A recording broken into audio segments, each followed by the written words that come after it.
Well, there's just really one thing left to tackle, isn't there? And that's that bathroom cabinet that's looking a bit tired and sorry for itself. And I've got a plan for that. I'm going to get some wood trim to sort of go over some of the most offensive parts of that.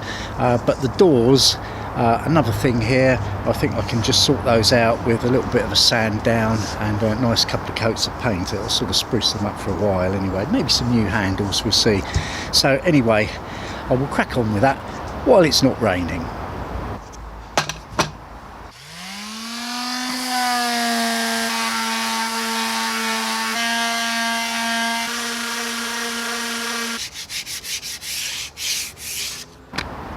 Well, today, because I want to get a good thick even coat, I don't want brush marks, I'd rather just a general sort of textured finish to these because it's a large flat surface. So because of that, I'm going to use the roller nose.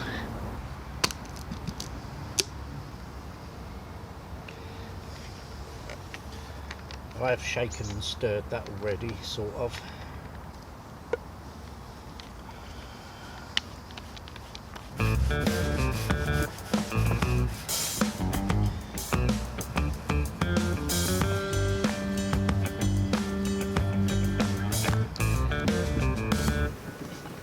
One undercoat and two top coats later, and with the paint now dry, I can set about refitting the doors.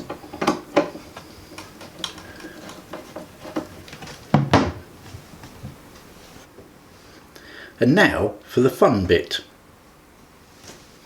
I've treated myself to some new T-bar handles.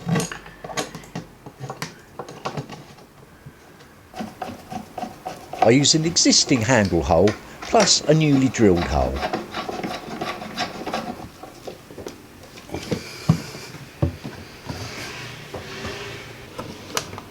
And same with the bottom one. Now the next bit I've got to do is going to be a bit of a faff, it's going to be a mess. I've got to take a piece of trim off before I can put it back on properly, if that makes any sense. It's a kind of edge to the tiled side. And because I siliconed it on before, it's going to be quite a lot of fun cleaning that edge up.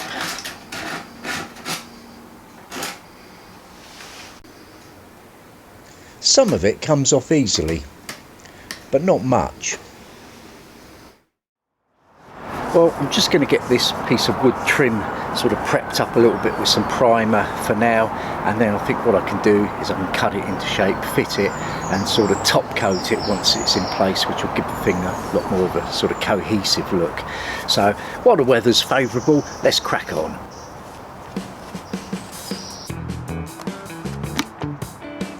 Not to be confused with the piece of trim I just took off, this is for the front edge of the cabinet.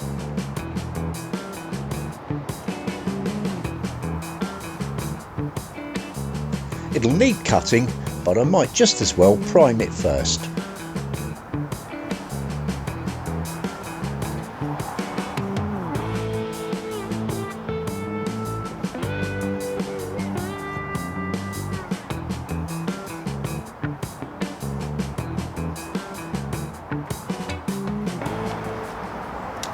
Oh, this stuff is drying pretty quick.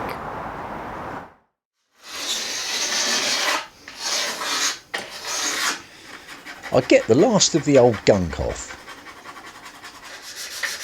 And with silicone, you do need to be thorough.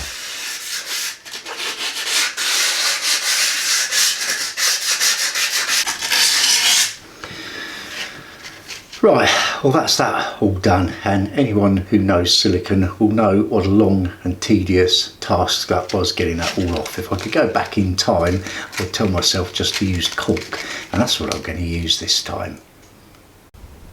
There, perfect.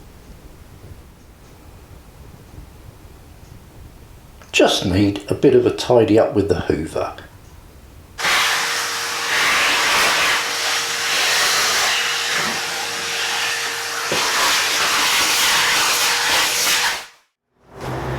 Well, this stick has now had, moulding, has now had 2 coats of primer, so that's really good.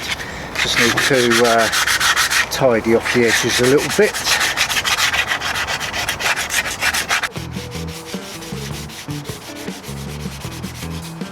I use sandpaper and a blade, otherwise these won't seat properly.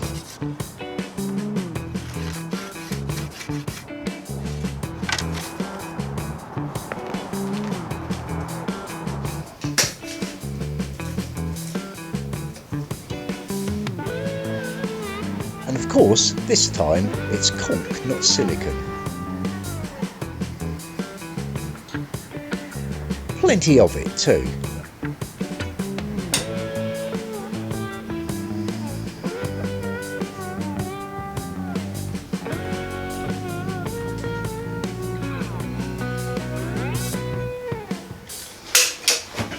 Well, I've really belts and braces that, but the thing is, once you've sort of squished it, if you've missed any bits, you either have to take it off and do it all again, or, you know, podge bits in from the side, but it'll be all right either way, I'm sure. The great thing about working with cork, unlike silicone, is you don't have to be too fussy, because you can clean it off, clean it up, and generally fiddle about with it to your heart's content afterwards.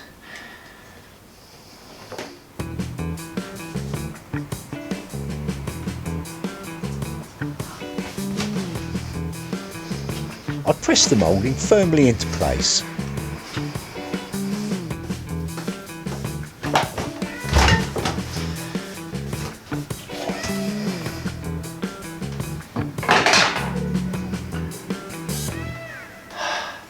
Well, it's gone really well, actually, no problem at all there.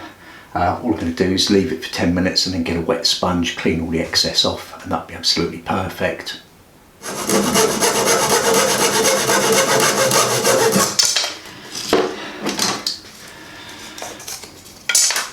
I know it's a metal saw, but this is a perfect thing when you've got wood that's, you know, not much stronger than paper, nice small teeth.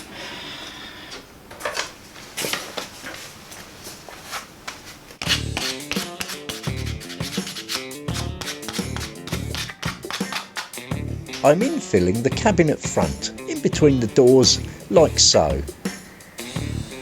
The cork is plenty sticky enough.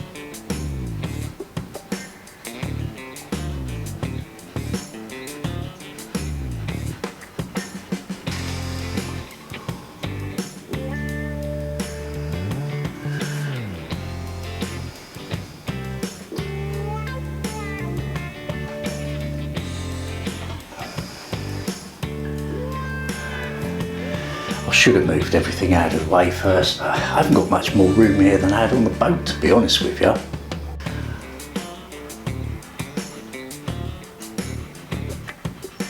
Of course, the other side of the cabinet gets the same treatment. There we go.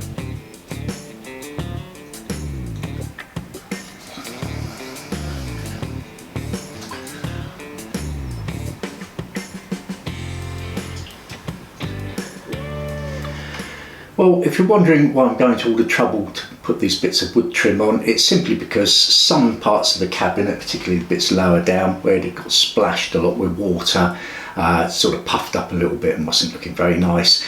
These trims are sort of 1 millimetre wider than the wood that they're covering over, so you know it can hide a multitude of sins just about, hopefully. And once it's all carefully corked in, which is pretty much done now, let that dry off and give it a nice sort of coat of paint. I think hopefully I'll just about get away with it. It's never going to be perfect, but the alternative was to take out the entire cabinet. As you can see, I've got tiles on the side of it there and everything. It's just going to turn it into a massive job. It's not really worth refurbishing the bathroom at this stage. It's not sort of completed its sort of life cycle yet. It's got a few more years left in it. You know, providing I get it looking clean and tidy again, I'll be happy enough. Just going to use a bit of this.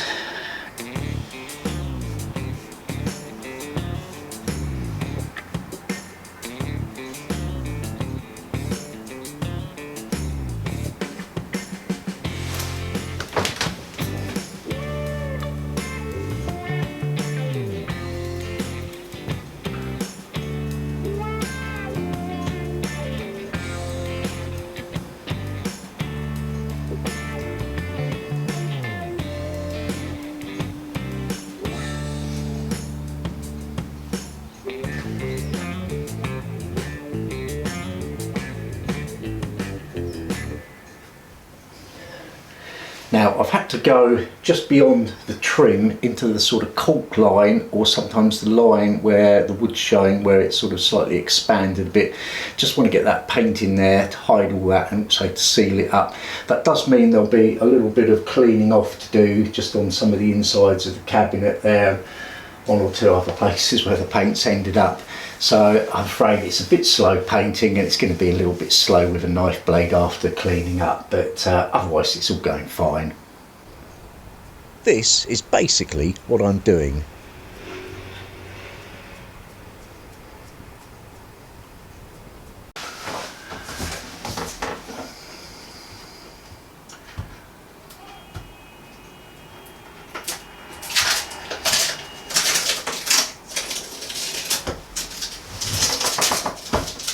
The masking tape's not worked that well on these bumpy tiles. A little bit of tidying off to do, but no major problems.